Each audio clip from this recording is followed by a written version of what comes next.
y'all. Welcome to Cross Politic. Aaron Rodgers on Joe Rogan this last week. Yeah. And talking about how he didn't even have a shot at winning the Super Bowl this last year. That was so good. Pastor Toby Chalk Knox on the Waterboy. And we got a brother from another mother, Larson Hicks, on the show. We go way back with this guy. We'll get into more Lars here in a little bit. I was going to ask, because I heard you guys saying Lars. I'm like, who's Lars? Yeah, Lars. I got it. Hey, you guys looking to move to Moscow, Idaho? Christchurch is hiring a full-time events coordinator to plan and manage all events for our various ministries. Coordinators have to understand what it takes to make sure the logistics work out for our growing ministries, keep everything within the allocated budget, and ensure that the event itself is carried out smoothly. For more information, please contact Carson Sensing at Sensing, SENSING, at christkirk.com. That's a tough one. If you're interested in applying. Or contact at fightlaughfeast.com. We'll forward you on. Just to make it easy. Also, don't forget, our Fight Laugh Feast conference is 6 weeks. Is it really 6 weeks? Yeah. No, I've been saying 6 weeks for like 3 weeks. No, it's there. Yeah, We're okay, there. all right. Anyways, it's happening in Knoxville, Tennessee, October 6th through the 8th. Lies, propaganda, storytelling, and the serrated edge. I feel God right there. That we haven't been able to announce yet. Still one. Really? Don't miss Beer and Psalms, our amazing lineup of speakers, which includes George Gilder, Jared Longshore, Pastor Wilson, Dr. Ben Merkel. I'm going to be speaking, and there's going to be someone else there, too. I don't even know about this speaker. Yeah, it's right. It's right. Wow. And Knox, don't forget, is doing a roundtable with Mr. and Mrs. Doug Wilson, That's right. Mr. and Mrs. Ben Merkel on how stories win. And how Knox has failed to raise his kids with stories. Oh, Stop it. Come on. There's also going to be a church leadership luncheon Yes. on Friday. Yeah. That's cool. As well as a CEO business luncheon on Saturday. That's right. just packing it a in. pre-conference business workshop on Thursday. Golly, there's just all these extras. And don't forget, we're ending the conference with a live show that includes guest Jason Whitlock and journalist Megan Basham. Yes. Talking about lies, damn lies, and journalism. Do they know the title of these? Just wonder. You can say, I don't know if Megan does, but she'll find out. By signing up for a club membership, you can get a club member discount. So go to fightlaughfeast.com, sign up for a club membership, then register for the conference. With it, we can't wait to fellowship, sing psalms, and celebrate God's goodness with you in Knoxville, October 6th through the 8th. Are you going to be there, Larson? I'm going to be there. hey, Wow. there we go. You just made it up right now, didn't you? There you go. You talked to your wife about that one? No. Okay. Correct answer. My mouth might be writing checks and my butt can't cash. We'll see. Correct. We will answer. find out. Come on now. So Aaron Rodgers and Joe Rogan are both trending on Twitter Way to go. today. Good. Today, both of them are, because Aaron Rodgers is on Joe Rogan. I think we had Baptist trending last week. And Presbyterians. And Presbyterian. At one point, Presbyterians and Baptists were both trending on Twitter. Can you guys account for that? Can you guys? It was definitely. Absolutely. Yeah. I can't wait till like Westminster or like 1689's trending on Twitter. That'd be glorious. There you go. We're getting there. And so Aaron Rodgers came on Joe Rogan to talk about all things, shutdown, pandemic, everything that happened to Aaron Rodgers if you followed anything about Super Bowl football last year, it was pretty hilarious. Well, anyways, check out Aaron Rodgers talking about let's not revise history. Whoa. But as we look back now, let's not revise history. Let's not revise history on what actually happened and what was said. Because what was said was, you get the vax, you can't spread it or contract it. And no one seems upset that that was a lie, including Birx, who has said that she had always known that it was not going to stop transmission and it was not going to stop people from spreading it, which is wild. Pandemic of the unvaccinated. Yeah.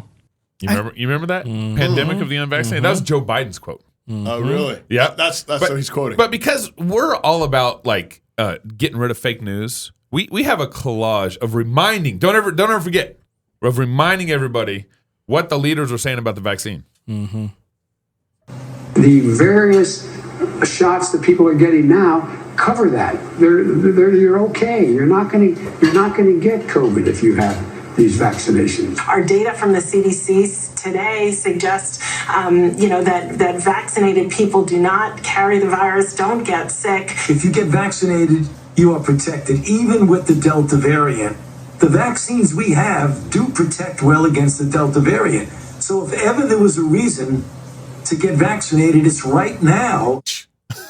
Crazy. Oh my goodness. That's the collage. Down the memory hole. For real. Like I even forgot. I'm like, I remember those clips. Yeah. We show those clips on this show. Yeah, that's right. I'm still wondering why we can't smoke in our studio like Aaron Rodgers and. Yeah, right. I'm wondering. Can we get some? We're supposed to put in a fan if we do. And I mean, I need. Anyway. But come if on. anybody has any money they want to donate to our cigar fan that we need to put in the studio. A cigar sponsorship. I do. Cigar shop. right. But notice what Joe Rogan said though. He's like, it's not that they said it because we all know that they said these things. The question is, why is it nobody's upset about it? Yeah, why are we not? Like, saying how come? You know, it's kind of like the IRS thing. I'm still waiting to find Democrats who are like, yes, we're the ones who absolutely believe we need another 87,000 IRS agents. No one's taking any credit for what's happened here. Right. But but we're the same people saying, no, they did say that. Absolutely. You know, and no one seems to care whatsoever about what they're saying. Right. So That's problematic. Aaron Rodgers went on to kind of talk some inside ball with locker room inside ball with Fauci. They didn't give a fuck. You want to play football? Take this thing. And I want you to do it publicly so that I can get more money out of those other people that are thinking about it and they're on the fence. Yeah, and then we're going to virtue signal to say, look how righteous our league is. We have 95% compliance with the vaccine. Compliance. And if you don't, we're going to send a stooge to your team to show you graphs of your vaccination percentage of your team compared to the rest of the league, which actually happens. Really? Yeah. What was the stooge like? Oh, I mopped the floor with them. Did you? See, again, that's why people are like, no one knew your vaccination status. You lied to your teammates. No. Day 3 of training camp, they sent this stooge in, and he showed these slides about what your vaccination percentage was in your team, where you compare to the rest of the league. And I started asking him questions about liability.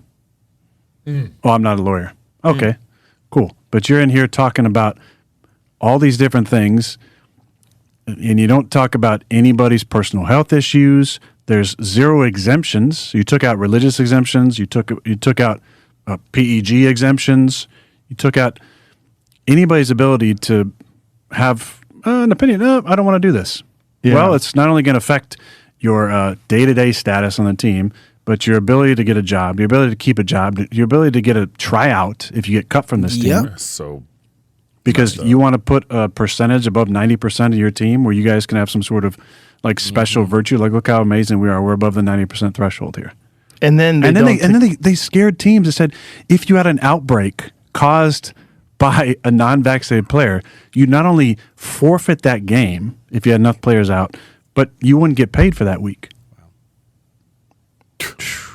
Man. And here I am showing up to training camp, Joe, the first day, and we got 5 people who work for the organization out with COVID, all fully vaxxed.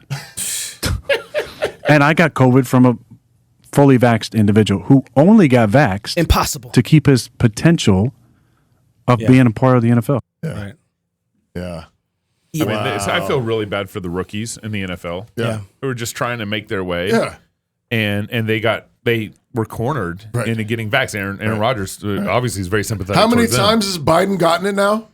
He's been like quadruple boosted, and he's gotten it 2 or 3 times now. And Jill, his wife's gotten it a couple times. You remember when we had Dr. Jordan Vaughn on? Yeah. He said, I could tell, I knew Joe Biden was boosted because he had the coronavirus longer. Yeah. So, so it's not that he, remember in August or it was in July, he got it, and then like 18 days later, he got it again. Mm-hmm. All Dr. Vaughn was saying is that he actually just carries the virus longer, and so the test came back positive again 18 days later. Was it Ron Rodgers who was it him who had the fake vaccine card? No, he just said that he was he was immune or something like that. You done messed up, Ron. Yeah. But then they like found out or something like that, and then they fined him or something. He made a political statement that could be taken as if he was vaccinated. I'm immune. You know, something that we shouldn't overlook here, and this is something I've been seeing a lot more. Jason Whitlock talked about this a little bit on his show. Talking about Kyrie Irving and Ron, that people owe them an apology. Yeah, people owe them a public apology, a big one. Yeah, but I think there's something. I I think I deserve a public apology. I think all of us do. Hey, our YouTube account is right now. We get maybe 1,000 people to watch YouTube because we're shadow banned because of all the stuff we said about the vaccines. That's right. I mean, everything was on masks not working and vaccines. Like we are shadow banned on YouTube because of those kind of things. But that was the play. I mean, that was the play the whole time. This was a way to out the deplorables. I mean, that's one of the big plays in this whole thing is we're finding out. We're gonna put a symbol on your face and we're gonna get all the deplorables. And Larson wasn't even at January 6th, and he's saying this stuff. That's right. But I thought this was Ted Lasso. I'm sorry. One of the things that we should not overlook in this moment is that right now Aaron Rodgers is a knight. Yeah. He's a knight in shining armor. Kyrie Irving are knights in shining armor. Yeah. We forget so quick about the four states. You have nobility, you have the clergy, you have the common man, and then you have the news and the press, okay? And what nobility is supposed to do is exactly what you see Aaron Rodgers doing right now. He's standing between the people and the other folks coming in. We did have a virus. Coronavirus was there. But we had another virus that was attacking our institution, and it was found wanting an immune system. Right? It did not have an immune system to deal with this, and you had guys who were supposed to stand up. This is what your noble class, your political class, it's what your clergy, famous, your clergy, your pastors, your elders. We are finding more clips of guys like Aaron Rodgers who stood up than we are of pastors who stood up. It's incredible. And so, but this is what's supposed to happen. When you have a position of authority, you stand between lies and falsehoods, and you stand flat-footed, and you don't move. And Aaron Rodgers and Kyrie Irving, my goodness, I can't believe I said Kyrie. And Aaron, of all the people, who would have thought those would be the guys? You got Dave Chappelle, another person of nobility, right? Standing between. You have what's his Burr? Rodney Howard Brown. Right. Yeah, some of the crazies. The crazies. In our camp. Right. And then you have Joe Rogan. Remember, Joe Rogan got hit, so he's the media. So the whole ground is shifting. Whatever happened with our old form of nobility, clergy, and media, the common, it really just crumbled. So and here's the thing: at the bottom and at the end of the day, it's all stems from fatherhood. We have men that have forgotten their offices and authority and who they're supposed to be protecting, so that by the time they get out into society and culture, the masculinity that's supposed to be there, that nerve that's supposed to make them say, "Oh heck no, over my dead body is gone." Sports is supposed to teach us those things. Church is supposed to teach us those things. Men are supposed to have this built inside of them. And the virus came and found out, oh, y'all don't have an immune system.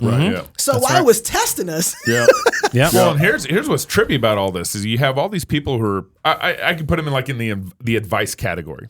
Like the CDC, they could give advice. That's fine. They can do that all day. You have all these people kind of in the advice category turning it into that they could tell us what to do. Well, it's because nobody wants to lead. Nobody wants to own decisions. And so they've ceded that authority to the bureaucrats who are unelected, and all these advisors. people who should have been leading. Like fathers. Like pastors. Well, that's what it is. Like you never. I mean, this world is inescapably patriarchal. That's right. You will always have fathers. It's not whether, it's which. That's and we got Dr. Fauci and Biden and these people. They're acting as our dads. They're the ones telling you, no, you have to stay home. You can't open your business. But it's crushing. I mean, talk about toxic patriarchy. That's what that is. And Aaron Rodgers later on in the Joe Rogan interview started talking about all the small businesses that got closed. That's right. And Joe Rogan, I don't know if this stat was true or not. I didn't confirm it, but he said I think he said up to 75% of the restaurants had shut down in LA in this whole vaccine. So you have all these small businesses that got destroyed through all this. And at no point do you have someone taking responsibility that should have been taking responsibility at that level. They were listening to the people that were giving advice. They were telling us what to do, and we were listening to it. And you know why men can't stand out there in the public square? Because they're not standing in their own homes. Which reminds me, home. Nice. It's where you build your legacy, where traditions are started, where men are made. Seeds are planted, meals are shared, and stories are told. Home is where you prepare to go out into the world.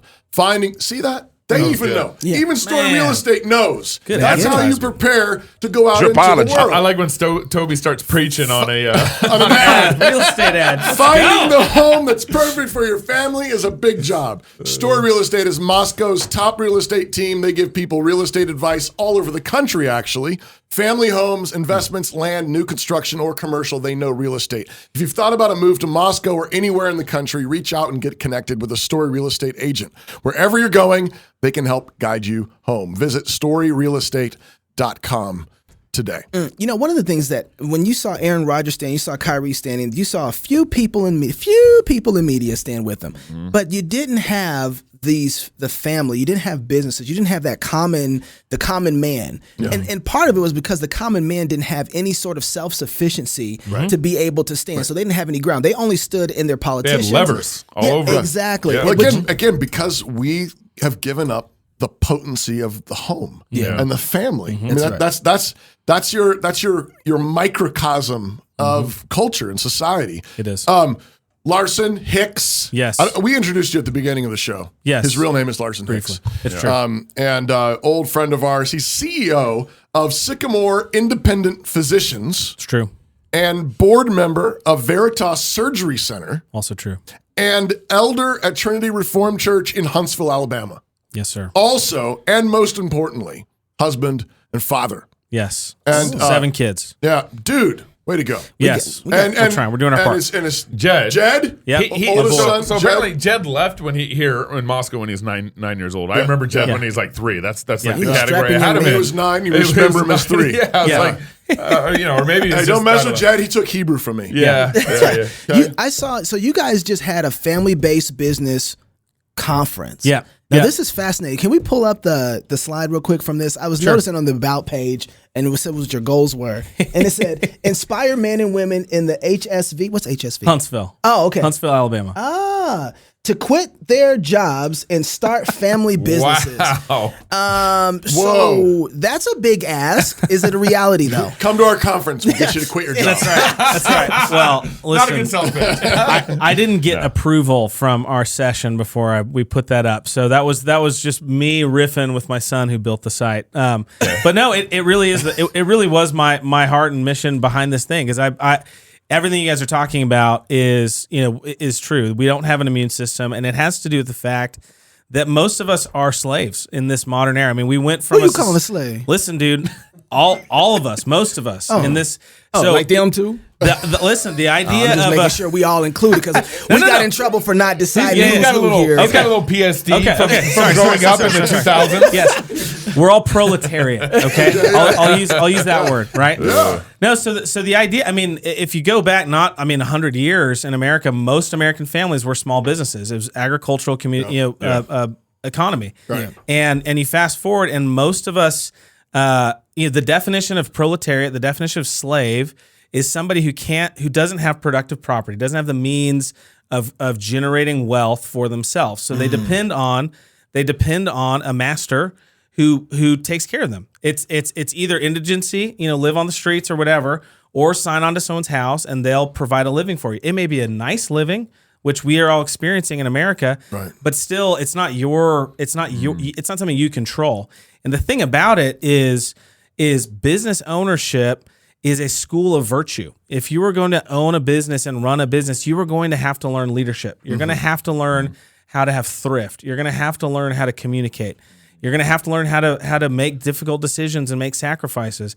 And that's not necessarily required of slavery. You just show up. You're kind of institutionalized. And so our education system even we're institutionalized into just I'm here, give me the work. What am I supposed to do? Right. And I'll just work. I'll put my head down and then pull the lever. Right. Do the thing. Get your check. Punch the card. Punch in. Punch out. Go home. What's the outcome of having? So you're saying that there was a better balance between slave and master and that kind of situation where productive individuals had virtue because they had businesses. What is the outcome of having this flipped? Maybe more like 90-10, where most people are. Yeah. Have the idea of slave. What does that work out in culture? Well, it's destroyed the family. So the family, the institution. We were talking about the institutions being undermined through. We've been seeing it, the results of our institutions being undermined. The household, biblically speaking, in the ancient world, was a kingdom. It was a. It talks about Abraham mustering 300 plus men, fighting men from his household. What is that, right? That's not what I think of when I think of household. I think of the place I go and sleep and recreate, right? But I believe what we had in that time was a much more anti-fragile society where you've got small businesses, you've got the virtue that it requires to run and operate those businesses, and you've got the camaraderie and the network, the covenantal network of other households that depend on one another and that also can stand against whatever winds or changes are happening, because look, we've got each other's back. We've got the supply chain right here. Right. We're not depending on Amazon or whoever, to take care of us. Right. And so I think we've lost that robust covenantal community of independent men and women. So who was able to stand up against vax mandates and who was able to stand up against all of this nonsense? Gay Pride Month in our town. I mean, we saw people in our church being told by their employers, you must put a gay flag up in your office. That's a requirement. Who didn't have to do that? People who own their own businesses, right? Yeah. And so there's been just this whole year, these whole last couple of years has caused a lot of folks to go, I don't get to be a Christian 24 hours a day. I have to check that at the door. I got to kind of split my soul in half and go into an office and just pretend like I'm not a Christian for 8 or 9 hours a day. Right. And then and it's stifling, and it has an impact on society and culture too. Absolutely. Right. So now all of a sudden, a person who has morals and understands the virtue can't operate with any of them because he's afraid of losing his job. Well, now you got to look at yourself and say, well, how compromised am I? Right. Yep. Right? Oh, yeah. Where the virtues that I hold to that allow me to be a good asset to my employer are not valuable. Okay, I'm sorry. Go ahead. Did you have I was just going to say, as you're talking, it makes me think that the family is sort of like the original union. Mm-hmm. Mm-hmm. Like in society, just in terms of society. It's like if you have an anti-fragile family, then you might work for someone else in different ways, shapes, or forms. But you work for them as who you really are. You're not beholden to them. Right. You're not dependent on them like a slave. Right. And so they say, I'm sorry, you got to put the flag up. And you say, no, I don't. Yep. Like, you want my labor or not? Right. You want my input or not? I don't need you. Right. I've because the family, and when you build a family that's resilient, where there's loyalty over generations, where there's generational wealth, where there's property, where there's inheritance and all that kind of stuff, you might work for somebody. Sure. But that's because you like to give to them. Right. And it's a free gift. Right. And if they're going to treat you like a slave, you walk. Right. Well, and the problem too is that the only antithesis, or the only narrative that we hear other than employment is, oh, well, go be the next Steve Jobs or the next Elon Musk and go be an entrepreneur. I call it startup porn. This whole idea, right? I mean, this is a whole industry of startup porn, which I'm convinced is fueled by bankers, private equity, venture capital. Sure. Because they want to extract the value out of virtuous people who are willing to do the hard work. You guys know, starting a business is super hard, right? It's super hard. And they don't want to do that. Right. But they know Christians, virtuous people will do it, right? So they'll go, hey, you guys do that. We're going to feed you a bunch of startup porn to get you all excited about the exit that's coming. Yep. And then we'll just take that and we'll go do our own thing with it. Right. And so Christians just keep doing this. And we're surprised now that all of our big, because the really hard work means you don't look for the handout, you don't look for the big funders, right? Rather, you just start or the big exit, or the big exit, right? Yeah, it's just blood, sweat, tears, hard work. Well, you're not really selling me on this, and you own it. No, the exit. The other thing about you're already in it. The thing about the exit, the other thing about the exit that I just occurred to me the other day is this idea that ownership of property is tied to responsibility. When you have property, whether it's a business or physical property or machine, whatever it is, you also have responsibility for maintenance and taking care of that thing. Exiting means I get to extract the value, and I don't have to own the responsibility anymore. Right. And that's what we want. I mean, that's what we want in our modern society. Right. And so that's the opposite of nobility. I mean, that's the opposite of. Well, I'd say, one of the things that I've kind of, become or began to realize or open my eyes to over the last, 40 years, Christians have been going to work for Facebook, Google, Texas Instruments. We've gone to build for other companies instead of building our own. you read Proverbs, and we know a wise man passed down inheritance to his kids. Sure. But I think there's a lot more going on also there. to his grandkids. And to his grandkids. That's right. Not just his kids, his grandkids. Right. But when we build a business and we go sell that in a real way, we're missing this great inheritance that we can be passing down. And to again, our it's kids an inheritance that's supposed to be tied to responsibility and duty. Right. That's right. Pastor Doug likes to say that authority flows to those who serve. Yeah. And by serve, he means take responsibility. Right. Authority flows to those who take responsibility, Right. those who say, I'll serve in this way. I'll give in this way. Right. If something goes wrong, that's on me. Yeah. I'll fix it. Yeah. So, okay. Here's a problem. I'm gonna give you 30 seconds to answer this, and then I'm gonna talk about it more backstage because I think that what you're saying sounds good and it sounds like, okay, that's great, but here's our real problem. The enemy's at the door. Whatever it took to build this up so that I can deal with the current enemy, I don't have built up. I don't have the business. Like I don't cancel have culture kind of at the door, or what do you mean? COVID was a test. Or I didn't save up any money. Right. I didn't save. I don't have. You want me to quit my job? I don't have any money in the bank. I spent 12 years, or I spent 8 years in college, or 6 years in college, whatever. Yeah. To Well, get your to where I'm student at. loans are forgiven. And if you make less than 125,000, some of them are. But I split my education up to work for somebody else, to have a mindset development for somebody else. I don't have the time to develop a new education to get there with the enemy at the front door. So how do I do it? How do I say, listen to what you said, quit my job and start make it a business that can actually have an effect in the current situation that we're in? You got 30 seconds, and then we'll go backstage and talk about it. Well, it's a big conversation, but I think the best thing you can do is... And we're up. Yep.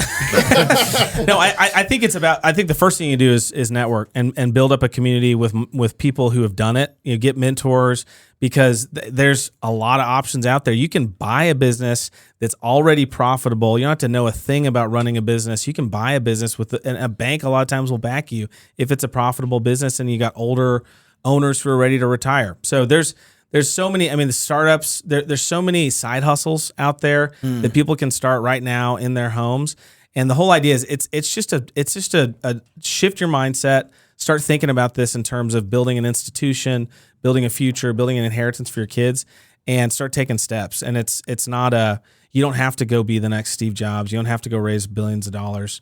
You can start where you are. A couple $100,000. Yeah. I think we'll talk about this a little more backstage, but one of the places that you can start is just like serving the people next to you. Like, what do the people next to me need, and how can I provide it? Yeah. And that's one of the ways I think that we can do that. Okay, I want to talk a lot more about this backstage. But do you have a website that people can check out for what you're doing? Well, you just TrinityReformedKirk.com. That's our church website, and that business workshop was on there. I've got a YouTube channel, Larson Hicks, if you look me up, and I've got a new podcast I'm launching with Pastor Rich Lusk. That's right. And that's going live here. It's called Got a Minute. Is it just 60 seconds too? What's that? No. Okay. Yeah. So it's not literal. Okay, we'll talk about that in a second. We're going backstage. So become a Fight Laugh Feast Club member, and you can enjoy the rest of this conversation too. So if you're single, get married. If you're married, have you some kids. And if you have kids, go baptize them. Until tomorrow, love God with all your heart, soul, mind, and strength. Love your neighbor as yourself. Go fight, laugh, and feast. This is Cross Politic. Home. It's where you build your legacy. Where traditions are started, seeds are planted, meals are shared, and stories are told. We are Chris and Natalie Carpenter, owners of Story Real Estate, and our team of top agents helps people find homes in Moscow, Idaho, and around the country. Have you thought about a move? Contact us to get connected with a top agent who shares your values and puts your family first. Or reach out to us about our Moscow relocation guide. Wherever you're looking to go, we can help you find home. Call us at Story Real Estate or visit us at storyrealestate.com and start building your legacy. This is where Dave and I plan this year's company holidays. Let's go through the list. Easter, too religious. St. Patrick's Day? Too white. Mother's Day? Way too cisgendered. All of your usual holidays have been canceled this year. But we still have Karl Marx's birthday! Ha Need a real reason to party? Find a new job at redballoon.work.